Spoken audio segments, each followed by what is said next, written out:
General गुलाम मुस्तफ़ा, आप क्योंकि military matters को बहुत अच्छी तरह समझते हैं, तो ये एक इंटरव्यू है मेरे सामने जो कि अल जज़ीरा को दिया है राजा फ़ारूक हैदर ने, जो कि आज़ाद कश्मीर के हमारे प्राइम मिनिस्टर हैं। वो कहते हैं कि मिलिटरीली जब तक हम नहीं जवाब देंगे इंडिया को, तब तक हमें इसका कोई आउटकम एक्सपेक्ट नहीं करना चाहिए। अब एप्लीकेशन ऑफ मिलिट्री इंस्ट्रूमेंट के अपने भी, आपको पता है हमने इस वक्त बहुत ज़्यादा इसे डिस्कस किया है कि पाकिस्तान जो है वो पीस लविंग कंट्री का रोल प्ले कर रहा है, साउथ एशिया में बैलेंस ऑफ पावर को मेंटेन कर रहा है इस वक्त। लेकिन दूसरी तरफ राजा साहब का जो ये कहना है, उसकी बैकग्राउंड वो ये कहते हैं कि एक आपकी established well recognised professional army के होते हुए जब आप उसका कोई मिलिट्री रिबटल नहीं देते तो वो आपके एक खिलाफ जाती है चीज़ के, शायद कैपेबिलिटी नहीं है या कैपेसिटी नहीं है, या आप उसको किसी भी तरह इंटरप्रेट दुश्मन कर सकता है। आप कैसे देखते हैं इसको? देखिए, दो तीन चीज़ें हैं। मैं बड़े अरसे से यही बात करता आया हूँ। एक तो रिकॉल हमारे जो फॉरेन मिनिस्टर उनका इंटरव्यू जिसमें उन्होंने कहा था जंग बिल्कुल इज़ ऑफ द टेबल। मेरे ख्याल है ये statement in itself was very very wrong. कोई भी जो आप मसला लेके चलते हैं, जिस अभी एम्बेसडर ने भी कहा, उसका जब तक आपकी फॉर एग्जांपल कश्मीर है या फ़लस्तीन है, जो भी है, इस मसले में जब तक एक फोर्स की बैकिंग इन द कॉन्टेक्स्ट नहीं रहेगी आपकी, यानी you take that off the table, then you are no position. What should, और साथ क्यों आपसे कोई बात करेगा? तो फारूक हैदर साहब जो फरमा रहे हैं, बिल्कुल सही बात की उन्होंने। जब वो मिलिट्री ऑप्शंस की हम बात करते हैं या मिलिट्री इंस्ट्रूमेंट की हम बात करते हैं, तो पर से ये नहीं कि तीर तफंग लेके आप चढ़ जाएंगे। आज के दौर में देयर आर 230 अदर वेज जिस तरीके से आप ये काम कर सकते हैं। और वो एक ऐसी चीज़ है जिसमें पाकिस्तान ने ओवर द ईयर्स एक डिफेंसिव मोड में चला गया हुआ है। रिएक्टिव मोड था, फिर डिफेंसिव मोड में चले गए, एंड वी देन कीप, हमने आहिस्ता आहिस्ता अपना जो था अपने आप को, we allowed the environments to push us back. अब हमसे वो स्पेस कवर करना हमारे लिए मुश्किल हो रही है, क्योंकि हम हर दफ़ा जब अमन की बात करते हैं, दुनिया की बात सुनने को तैयार नहीं है। दुनिया क्यों आपकी बात सुनेगी? हमें जो चीज़ समझने की ज़रूरत है और दुनिया को समझाने की ज़रूरत है। दुनिया इस बात को समझती है, लेकिन ऑन द ये जो है ना, जिसे उबल के सामने नहीं आ रही, वो ये है कि कश्मीर इस वक्त is holding the world hostage, number one. वो इसलिए अगर इस पे कोई कॉन्फ्लिक्ट चलती है वो आगे, दैट कैन बी डिस्ट्रक्टिव, क्योंकि almost all nuclear powers are at shouting distance from each other with reference to Kashmir. Exactly. हमें शायद अंदाजा नहीं है कि अगर हमने ये इसको यहाँ पे ना रोका और इसको रिवर्स ना कराया गया किसी तरीके से, तो पाकिस्तान के साथ क्या होने वाला है। मुझे डर ये है, अल्लाह करे कि मैं गलत हूँ, मुझे डर ये है कि अगर ये होना हो गया तो नेक्स्ट स्टेज पे फिर आपका गिलगित बल्तिस्तान है और फिर आज़ाद जम्मू कश्मीर है, और फिर दरियाई जेहलम से पार करना भारत के लिए ज़्यादा मुश्किल नहीं होगा।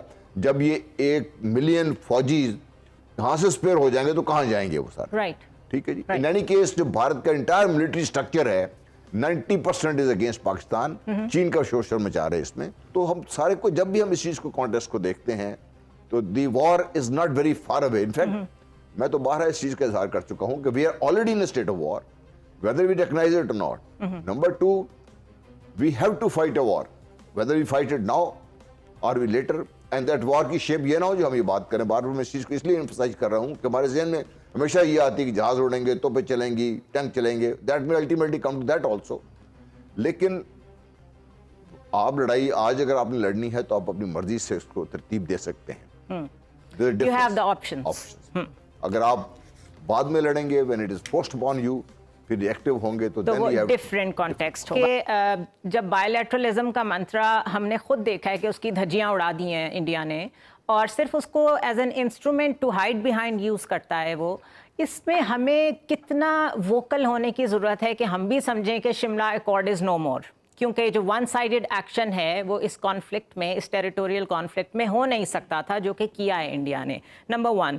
दूसरा, जो पाकिस्तान ने डिप्लोमेटिक एफर्ट्स अभी तक की हैं, उससे हमने मूवमेंट तो देखी है, जिसे कहते हैं एक रिपल इफेक्ट तो देखा है इंटरनेशनल सारे सिनारियों में, इंटरनेशनल वर्ल्ड में, लेकिन सेंसिटाइज नहीं हुआ इतना कोई कि वो आके इस इंटरफेस को खुद फेस करने की कोशिश करे। उसके लिए क्या करना चाहिए?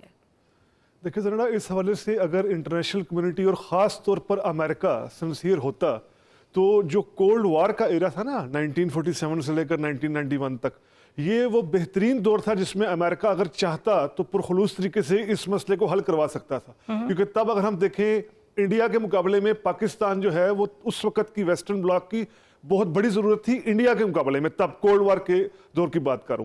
اچھا، اس میں امریکہ کا جواز ہمیشہ یہ رہا ہے کہ جی اقوام متحدہ میں جب بھی قرارداد آتی تھی تو سوویت یونین ویٹو کر دیتا تھا۔ اچھا، بات بھی ٹھیک ہے، وہ 1962 کی بڑی مشہور ویٹو تھی، ویٹو نمبر 100 جسے کہا جاتا ہے، جو رشیا نے سوویت یونین نے ویٹو کر دیا تھا کشمیر کے حوالے سے۔ 1957 میں بھی سوویت یونین نے ویٹو کر دیا تھا۔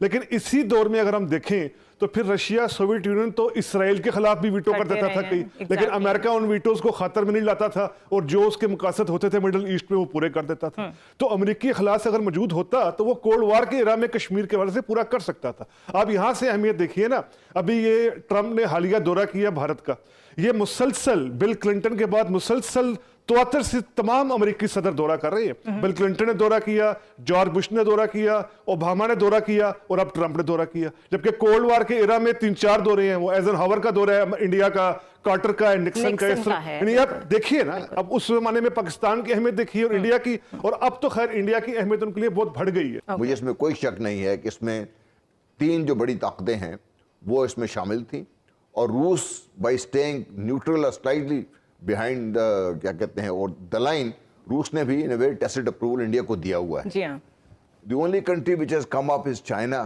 اور پاکستان، آپ دیکھیے ترکی نے کسی حد تک، ملیشیا، ترکی، بالکل۔ ان کے علاوہ آپ مجھے بتائیے کہ دنیا کی کون سا ایسا ملک ہے جو کھڑا ہونے کو تیار ہے، کیونکہ دنیا یہ بھی دیکھ رہی ہے کہ پاکستان کس حد تک سیریس ہے۔ کیونکہ اگر ہم صرف بیانات کی حد تک رہیں گے، ہمارے پرائم منسٹر نے جو بڑا اچھا سٹارٹ تھا UN سے جو لیا تھا، اس کو ہم نے ڈپلومیٹیکلی جو ہم نے ڈیولپ کرنا تھا ہم نے وہ بھی نہیں کیا۔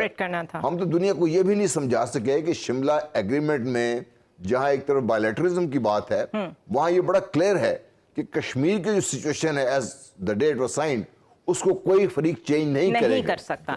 وہ نے چینج کر دی ہے، ہم ابھی بھی بائیلیٹرزم۔ تو ہم اس پہ ووکل کیوں نہیں ہو رہے ہیں؟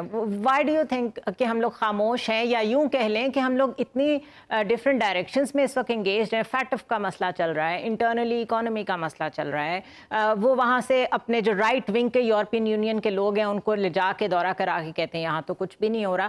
تو کیا آپ کوئی آپشن دیں گے، کیا کیا جائے؟ یہ بائیلیٹرلزم کا منترا، اس کو بریک کیسے کیا جائے؟ دیکھیے، ایک تو ہے شملہ ایکارڈ، میرا اپنا نظریہ ہے کہ dead, okay, in its spirit is dead. India نے وائلیٹ کیا ہے، Pakistan can always back out of it now because India نے کیا ہی سارا۔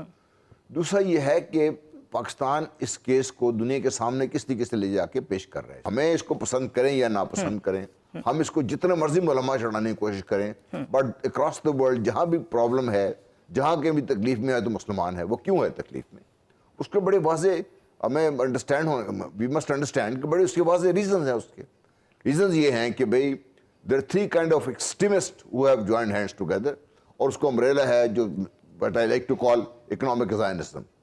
آپ نے جیوش زائنزم کی اپنے بات سنی، امریکن جو کرسچن زائنزم ہے جس کے بارے میں عام طور پہ بات نہیں کی جاتی، وہ ان سب سے زیادہ ہارڈ کور ہیں، سب سے زیادہ ایکسٹریمسٹ ہیں وہ۔ اب آ کے میں نے برہمن زائنزم آپ نے بھارت میں اس کو، اور جب یہ الائن کر جاتے ہیں سارے اگینسٹ کس کے خلاف یہ کر رہے ہیں سارا کچھ، اس میں ہمیں کوئی شک نہیں ہونا چاہیے۔ Muslim world as of now is divided, اگر ہمیں یہ شک ہے کہ وہ آ کے ہماری مدد کرے گا، کوئی نہیں کرے گا۔ The only way and the way the people will stand, جس دن پاکستان کھڑا ہوگا first and the last, that is what I think. اور دنیا کو جس دن یہ، دنیا کو ہم بات تو کہتے رہتے ہیں نا، ہم نے اگر 27-28 کی فروری کی رات کو ایسی موومنٹ ہوئی تھی جس سے دنیا ڈر گئی تھی، تو پاکستان کیوں ڈرا ہوا ہے؟ خوف سے ہم کیوں، کس خوف میں مبتلا ہے ہم لوگ؟ مجھے بھی آج تک یہ بات سمجھ